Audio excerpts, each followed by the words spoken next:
Oggi parleremo del grande Emmett Kelly, il clown che ha vissuto come una vera star e che ha conquistato il pubblico in maniera incredibile. Ma in questo racconto dovrei inserire anche le parole vittime, serial killer, tragedie. Il clan Kelly è stato davvero particolare, ma se mi seguirai fino alla fine sarai soddisfatto completamente. Il grande clown. Emmett Kelly era un clown ampiamente riconosciuto per il suo personaggio vagabondo Weary Willy, mentre la maggior parte dei clown erano noti per le loro buffonate divertenti. Il personaggio del clown triste di Kelly divenne popolare durante la Grande Depressione perché si collegava alle tante persone povere e oppresse che lottavano durante quel periodo difficile.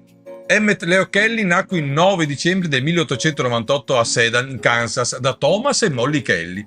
Thomas lavorava per i Missouri Pacific Railroad e i treni, per farti capire. Nella sua autobiografia Emmett scrisse: uno dei miei primi ricordi che senza dubbio anticipava la mia voglia di viaggiare è di essere stato tirato fuori da sotto una fila di vagoni merci, dopo aver scavalcato la nostra recinzione che ci divideva dalla ferrovia. La famiglia si trasferì in una fattoria nella contea di Texas, in Missouri, vicino a Houston, e fu lì che emerse il lato artistico di Emmett. Sua madre lo incoraggiò iscrivendolo a un corso di corrispondenza di fumetti. Più o meno nello stesso periodo iniziò a interessarsi ai chalk talks. È un tipo di performance che consisteva nel disegnare schizzi umoristici e caricature mentre si parlava a un pubblico. Kelly lasciò la fattoria di famiglia nel 1917 per trasferirsi a Kansas City in cerca di lavoro. Sperava di diventare un fumettista per uno dei giornali della città, ma non fu così. Emmett fece vari lavori saltuari mentre cercava di capire cosa fare. Rotolò grandi bidoni del latte dai vagoni ferroviari e dipinse cartelli e bumble per Quimpy. Kelly cominciò presto a interessarsi al lavoro nei Luna Park e al circo. Lavorò come manovale e disegnò anche caricature di persone prima di imparare a diventare trapezzista. In quel periodo iniziò a lavorare su un triste personaggio dei cartoni animati, da clown vagabondo, che un giorno sarebbe diventato Weary Willy. Anni dopo, Kelly ricordò: a quel tempo non avevo idea di fare carriera come clown. Ero un trapezzista o un fumettista e non mi vedevo affatto come un clown. Il 23 luglio del 1923 Kelly sposò la collega trapezzista Eva Moore. La coppia si esibiva in un duo chiamato Aerial Kellys. Ebbero due figli, Emmett Jr. e Thomas. Durante gli anni 20 Kelly iniziò anche a esibirsi come clown, dopo che gli era stato ordinato di fare il clown o altro dalla direzione del circo. Lavorò per dare vita al suo personaggio di clown vagabondo, ma all'inizio non ebbe successo. Kelly continuò a perfezionare il suo personaggio per renderlo migliore. La vita del circo finì per avere un impatto sul suo matrimonio e i Kelly divorziarono nel 1935. Dopo il divorzio, la sua tristezza si fece strada nel suo numero da clown. Kelly disse: ero determinato a fare qualcosa di me stesso con questo personaggio. Dove gli altri clown erano bianchi e ordinati, io non ero rasato ed ero trasandato. Loro erano attivi. Davo l'impressione di non fare quasi nulla e quello che realizzavo era orientato a un ritmo così rilassato che mi avrebbe fatto sembrare una lumaca spinta da un jet. Durante la Grande Depressione, quando molte persone erano povere e in difficoltà, Weary Willy di Kelly iniziò a guadagnare popolarità tra il pubblico del circo. Le persone sfortunate potevano identificarsi con Willy ed erano in grado di ridere delle loro situazioni infelici. Portava loro la speranza di poter sopravvivere ai momenti difficili. Una delle sue routine più famose consisteva nel masticare tristemente un cavolo mentre osservava il resto del circo da bordo pista. Nel 1942 Kelly andò alla Ringling Brothers and Barnum Bailey Circus, noto come il più grande spettacolo del mondo. Trascorse i successivi 14 anni in tournée con loro e diventò il clown più famoso del mondo. Mentre era in tournée, con il circo nel 1944, si verificò un incendio devastante durante uno spettacolo a Hartford, in Connecticut.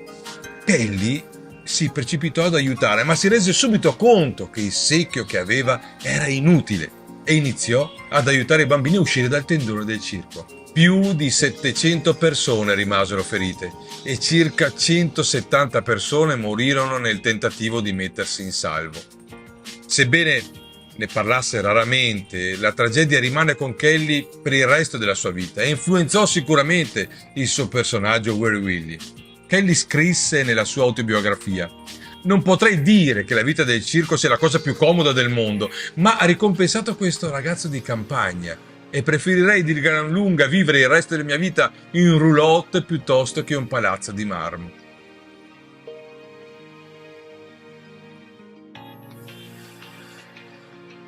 Durante gli anni 50, Kelly recitò nel cinema e in televisione, tra cui con Weary Willy nel film del 52 The Great Show on Earth.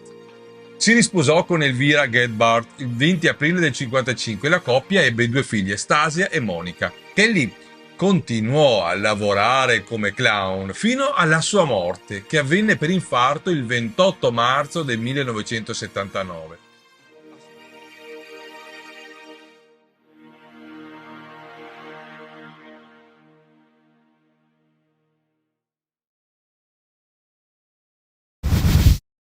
Il personaggio. Il clown di Kelly era davvero particolare. Faceva niente. Cioè, dava sempre l'impressione di non fare nulla, ma aveva un carisma e una presenza scenica incredibile. Era vestito come un vagabondo, trasandato e non sbarbato. Questo gli permetteva di non essere classificato come gli altri. Era decisamente diverso. Le sue movenze erano lente e piccole, cosa ad esempio che il circo non vedi, ma anzi sono molto amplificate. Ecco perché ci dobbiamo rendere conto che lui ha creato un genere di clown all'epoca.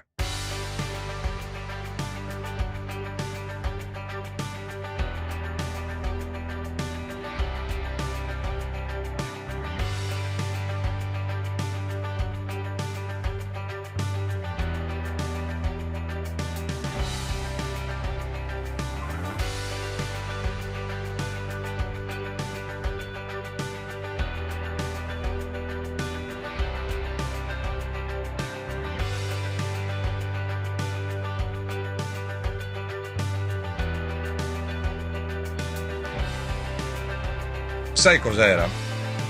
Era molto poetico.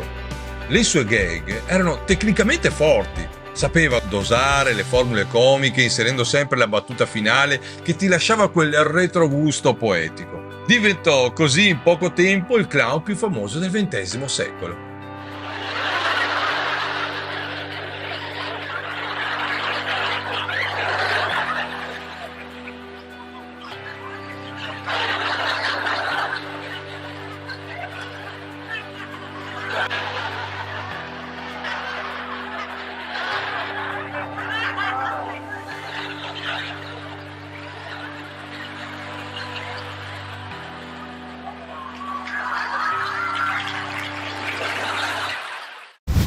Il clan Kelly. Ecco, qui ci sta una pausa di riflessione, perché quello che ti racconterò ora non c'entra nulla con il clown che hai conosciuto, ma c'entra molto con il personaggio.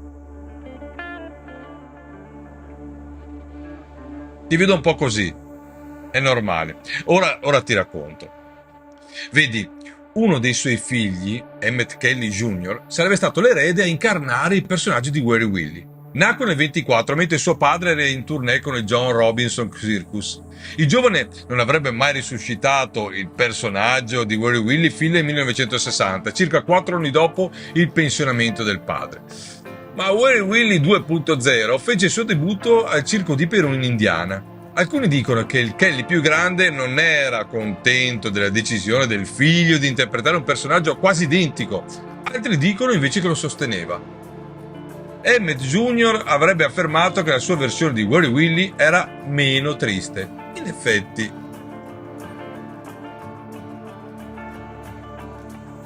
il giovane Emmett Kelly avrebbe sposato Dorothy Coffey e insieme avrebbero avuto 5 figli. Un figlio, Paul Anthony Kelly, avrebbe avuto uno sfortunato incidente ferroviario non molto tempo dopo che suo padre aveva iniziato a fare la tournée e alla fine perse una gamba. M. Jr. e Dorothy divorziarono negli anni 60. Durante il periodo, Dorothy disse che sentiva che il personaggio di Weary Willie aveva letteralmente preso il sopravvento sul marito. Il suo matrimonio finì, ma fu durante questo periodo che il giovane Kelly divenne il clown più riconoscibile e fotografato al mondo. Fu persino invitato alla Casa Bianca 2 volte. Verso la metà degli anni 70, Junior aveva fondato il suo circo, l'Emmett Kelly Jr. Il personaggio superò l'artista che lo interpretava. Mr. B ha avuto lo stesso problema. Entra la terza generazione.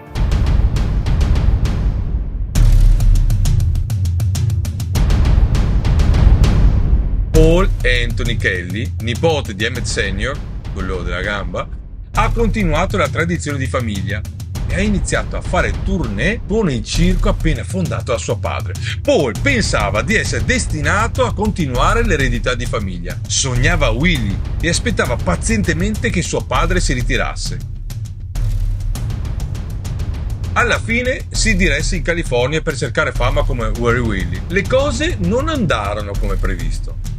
Viveva con sua sorella e lavorava per farsi un nome. Paul si esibiva in spettacoli per bambini della zona.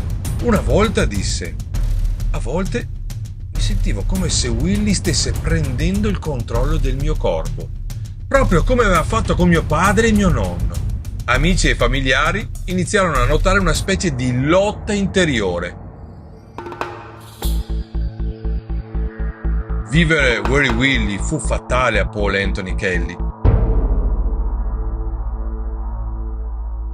Iniziò a frequentare bar, a bere eccessivamente e una brutta dipendenza dalla droga. Qui la svolta inaspettata. Verso la fine del 1979, il 4 novembre del 79, il corpo dell'antiquario di Los Angeles, Brent David Bailey, fu trovato sul sedile posteriore di un'auto parcheggiata nel centro di San Diego. Aveva solo 22 anni. Sembrava che fosse stato picchiato a morte, con la testa completamente fracassata. Meno di 2 settimane dopo, l'insegnante di teologia in pensione Harry B. Quisenga, 66 anni, fu trovato massacrato a colpi di manganello in un cottage su una spiaggia a Oceanside, dove stava scrivendo un libro. Kelly finì per dichiararsi colpevole di 2 capi di imputazione per omicidio. Le vittime furono trovate nude, con i crani fracassati e che entrambi erano stati sodomizzati. Fu condannato a una pena all'ergastolo per l'omicidio di primo grado del reverendo Quisenga e 15 anni per l'omicidio di secondo grado di Brent David Bailey. Attualmente è detenuto in una prigione di stato di Corcoran, in California, dove si trova dal 24 settembre del 1980. Suo nonno era morto 7 mesi prima che commettesse gli omicidi. Suo padre, Emmett Kelly Jr., nel novembre del 2006. Ecco quindi dove comincia a nascere la paura del clown, da dove comincia la clorofobia. Una generazione crea un mito e l'altra crea un trauma. Se ci pensi è pazzesco che tutto questo sia successo. Cosa ne pensi? Io ti aspetto al prossimo video.